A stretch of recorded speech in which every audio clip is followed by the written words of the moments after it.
Hello guys, ഇന്നത്തെ video കാണിച്ചെങ്കിൽ എൻ്റെ സ്കൂളിലെ സാധനങ്ങൾ നിങ്ങളെ പരിചയപ്പെടുത്തി തരാൻ വേണ്ടിയിട്ടാണ്. അപ്പോൾ ആദ്യം തന്നെ ഇതിൻ്റെ ബാഗാണ് കേട്ടോ. ബാഗുകൾ മെയിൻ.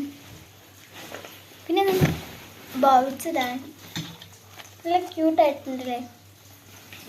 പിന്നെ ഇത്രയൊക്കെ ഞാൻ വാങ്ങിയിട്ടുള്ളൂ. വെള്ളം കുപ്പിയാണ് ഞാൻ കാണിച്ചു തരുന്നില്ല ഈ വീഡിയോയിൽ. അപ്പം ഞാൻ ഹോംവർക്ക് എഴുതാം കേട്ടോ. സ്കൂളിൽ നിന്ന് കുറച്ച് ദിവസമായി. അപ്പോൾ ഹോംവർക്ക് ഇംഗ്ലീഷാണ് കേട്ടോ ഹോംവർക്ക്. ഇതാ എൻ്റെ ഹോംവർക്ക് എടുക്കാൻ മൈ വേൾഡ് കളർ എഴുതാനാണ്. എന്താ ഞാൻ എഴുതാണ്. വലിയ പകർത്തിയെടുക്കും, എഴുതിയിട്ട് കാണാം. പിന്നെ ഹോംവർക്ക് എഴുതി കഴിഞ്ഞിട്ടുണ്ട്. ഹോംവർക്ക് ഇതാ ഞാൻ എഴുതി. അപ്പോൾ ഇന്നത്തെ വീഡിയോ ഇത്രയേ ഉള്ളൂ. അടുത്ത വീഡിയോയുമായി വീണ്ടും വരാം. അതുവരേക്കും ബൈ ബൈ.